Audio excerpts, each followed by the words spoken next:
हरे कृष्णा। आज वैशाख मास का अंतिम दिन है, यानी वैशाख मास की पूर्णिमा। आप सभी को इस पूर्णिमा तिथि की बहुत सारी शुभकामनाएं। आज हम वैशाख मास की कथा यात्रा के अंतिम पड़ाव पर पहुंच गए हैं। तो चलिए आज वैशाख मास कथा श्रृंखला की अंतिम कथा का श्रवण करते हैं। आइए आज की कथा आरंभ करते हैं। सूत गोस्वामी ने कहा, बहुत साल पहले की बात है। बृहद्युम्न नाम से प्रसिद्ध एक महाबली राजा हो गए। वे संपूर्ण समुद्रों सहित पृथ्वी का धर्म पूर्वक पालन करते थे। उन्होंने सत्र याग द्वारा इंद्र इत्यादि देवताओं का यजन किया था। परम विद्वान धर्मात्मा रैभ्य जी उनके पुरोहित थे और रैभ्य के 2 पुत्र हुए, अर्वावसु और परावसु। वे दोनों 6 अंगों सहित संपूर्ण वेदों के विद्वान और श्रौत तथा स्मार्त कर्मों के तत्वज्ञ थे। न्याय, मीमांसा, सांख्य, वेदांत, वैशेषिक, योग शास्त्र और व्याकरण शास्त्र के मर्मज्ञ और विद्वान थे। मनु इत्यादि धर्म शास्त्रों के वे निष्णात पंडित और संपूर्ण शास्त्रों के ज्ञान में चतुर थे। इन दोनों विद्वानों को सत्र याग में सहायता करने के लिए राजा बृहद्युम्न ने मांगा। पिता की आज्ञा लेकर वे दोनों भाई बृहद्युम्न के सत्र में गए। वे युगल अश्विनी कुमारों की भांति परम सुंदर दिखाई देते थे। रैभ्य मुनि जेठी पुत्र वधू के साथ स्वयं ही आश्रम पर रह गए थे। उन दोनों बंधुओं ने वहां जाकर राजा बृहद्युम्न के यज्ञ को बड़ी उत्तमता से संपन्न करवाया। जब वह यज्ञ होने लगा तब राजा के बुलाए हुए सभी मुनि उस यज्ञ को देखने के लिए आए। उनको आया हुआ देखकर महाराज बृहद्युम्न ने सबका आदर पूर्वक अतिथि सत्कार किया।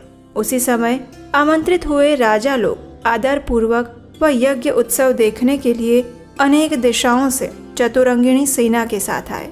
इसके उपरांत ब्राह्मण, क्षत्रिय, वैश्य, शूद्र ये 4 वर्ण और ब्रह्मचारी, गृहस्थ, वानप्रस्थ और सन्यासी ये 4 आश्रम के लोग भी वहां जुटे हुए थे। श्रेष्ठ राजा ने उन सबका यथोचित सत्कार किया। सभी को भोजन के लिए अन्न, घी इत्यादि पदार्थ दिए। वस्त्र, सुवर्ण, हार और अनेक प्रकार के रत्न भी भेंट किए। रैभ्य के पुत्र अर्वावसु और परावसु ने यज्ञ आदि कर्मों को बिना किसी भूल के विधि पूर्वक संपन्न करवाया। उन दोनों भाइयों की ऐसी निपुणता देखकर वशिष्ठ आदि सभी महर्षियों ने उनकी प्रशंसा की। परावसु कुछ कर्म कराकर तृतीय सवन के अंत में सायंकाल के समय घर का कामकाज देखने के लिए चले गए। उस समय रैभ्य मुनि काला मृगचर्म ओढ़कर वन में विचर रहे थे। उन्हें देखकर परावसु के मन में मृग की आशंका हुई। रात्रि में निबिड़ अंधकार में उनके नेत्र निद्रा से भारी हो रहे थे। उन्होंने पिता को देखकर ये समझा कि ये कोई वनवासी मृग है, मुझे मारने के लिए आ रहा है। ऐसा सोचकर उस सघन वन में अपने शरीर की रक्षा चाहने वाले परावसु ने मृग के धोखे से अपने पिता को ही मार दिया। निकट जाकर उसने अपने मरे हुए पिता को पहचाना और फिर वो शोक में डूब गया। उसकी सारी इंद्रियां व्यथा से व्याकुल हो गई। तत्पश्चात परावसु पिता का दाह संस्कार करके पुनः राजा के सत्र में आए और अपने द्वारा जो पाप हुआ था वो सब उन्होंने अपने छोटे भाई को बताया। पिता को मरा हुआ सुनकर अर्वावसु शोक से व्याकुल हो उठे। तब बड़े भाई ने छोटे को यह आदेश दिया कि राजा का ये महान यज्ञ आरंभ हुआ है। तुम अभी बालक हो, तुम में इस यज्ञ का भार संभालने की शक्ति नहीं है। मैंने रात्रि में मृग की आशंका से पिता का वध कर दिया है, इसलिए उस ब्रह्म हत्या से मुक्त होने के लिए प्रायश्चित भी करना चाहिए। इसलिए तुम ही मेरे लिए व्रत करो, मैं अकेला भी इस यज्ञ का भार वहन करने में समर्थ हूँ। बड़े भाई के ऐसे वचन सुनकर अर्वावसु ने कहा, बड़े भैया आपकी जैसी आज्ञा हो वैसा ही करूँगा। ऐसा कहकर वह यज्ञ से निकल गया और बड़े भाई ने सभी कर्मों को करवाया। छोटे भाई ने 12 वर्षों तक बड़े भाई के लिए ब्रह्म हत्या नाश के लिए व्रत किया। तत्पश्चात प्रसन्नता पूर्वक वो पुनः सत्र यज्ञ में आया। अपने भाई को आया देख ज्येष्ठ ने राजा बृहद्युम्न से कहा, राजन ये अर्वावसु ब्रह्म हत्यारा है, इस समय आपके यज्ञ में आया है, इसे शीघ्र ही इस यज्ञ से हटा दीजिए, अन्यथा सत्र याग के फल की हानि हो जाएगी। परावसु के ऐसा कहने पर राजा ने अपने सेवकों द्वारा अर्वावसु को यज्ञ से निकलवा दिया। वहाँ के ब्राह्मण भी उसे धिक्कारने लगे। अर्वावसु ये सब सहन करके चुपचाप वन में चला गया और वहाँ उसने ऐसी तपस्या की जो देवताओं के लिए भी दुष्कर थी। उसके तप से भगवान सूर्य नारायण प्रसन्न हो गए और उसके सामने प्रकट हुए। उन्होंने कहा, हे अर्वावसु, तुम तपस्या, ब्रह्मचर्य, आचार, शास्त्र श्रवण और वेद शास्त्र आदि की शिक्षा की दृष्टि से सर्वश्रेष्ठ हो। परावसु ने तुम्हें अपमान पूर्वक निकाला है और क्षमायुक्त होकर तुम उसके प्रति क्रोध भी नहीं कर रहे हो। तुम्हारे बड़े भाई ने ही पिता को मारा है, तुमने नहीं। फिर भी तुमने भाई की शुद्धि के लिए स्वयं ही ब्रह्म हत्या नाशक व्रत किया है, इसलिए हम तुम्हें श्रेष्ठ स्वीकार करते हैं। ऐसा कहकर देवताओं ने उसको ज्येष्ठ बना दिया। तत्पश्चात इंद्र आदि देवताओं ने सूर्य नारायण को आगे करके अर्वावसु से कहा, हे अर्वावसु, तुम कोई वर मांगो। ये सुनकर उसने प्रार्थना की, मेरे पिता जीवित हो जाए और उन्हें अपने मारे जाने की स्मृति भी ना रहे। देवताओं ने कहा, ऐसा ही होगा। इसके सिवा हम तुम्हें दूसरा भी वर देना चाहते हैं, मांगो। ये सुनकर अर्वावसु ने कहा, मेरे भाई की दुष्टता दूर हो जाए। जब अर्वावसु ने ऐसा कहा तो देवतागण कहने लगे, परावसु ने अपने ब्राह्मण पिता की हत्या की है, इसलिए उसे महान पाप लगा है। दूसरे के किए हुए पाप की दूसरे द्वारा किए गए प्रायश्चित से निवृत्ति नहीं होती है। विशेषतः 5 महापातकों के संबंध में ऐसी बात आती है। इस कारण तुम्हारे भाई परावसु का अभी पाप से उद्धार नहीं हुआ है।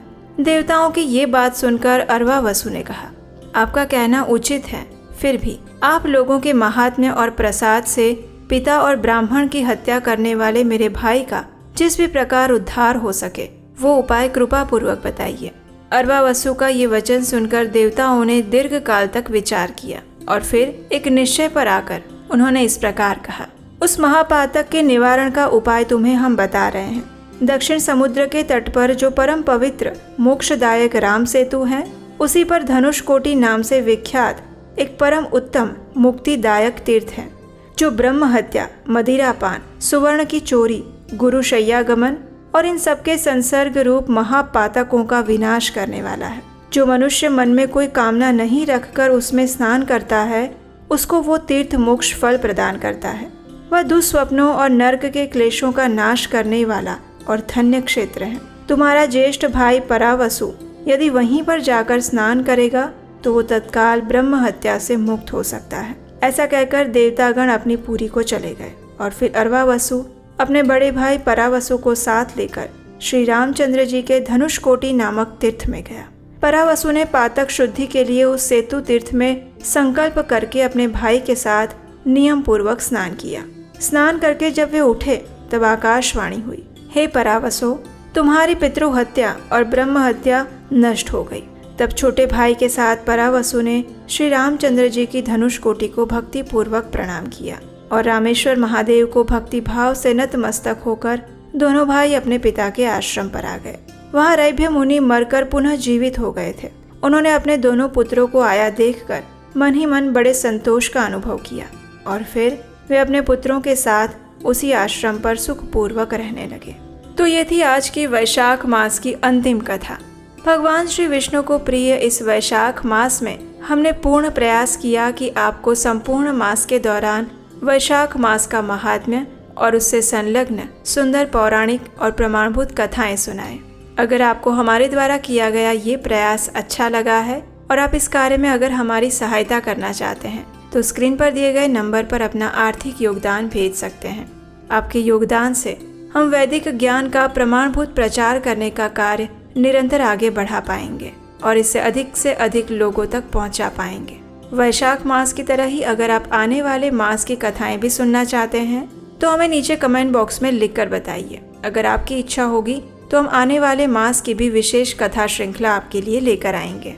और जाने से पहले आपके अपने चैनल को सब्सक्राइब कीजिए, इस वीडियो को लाइक कीजिए और शेयर कीजिए। और इस परम पवित्र वैशाख मास की पूर्णाहुति के अवसर पर हम परम भगवान श्री हरि से यही प्रार्थना करते हैं कि वे आप सबको उनकी शुद्ध भक्ति, अच्छा स्वास्थ्य, सुख और समृद्धि प्रदान करें। हम सबकी मति उनके चरण कमलों में स्थित रहें। हरे कृष्णा।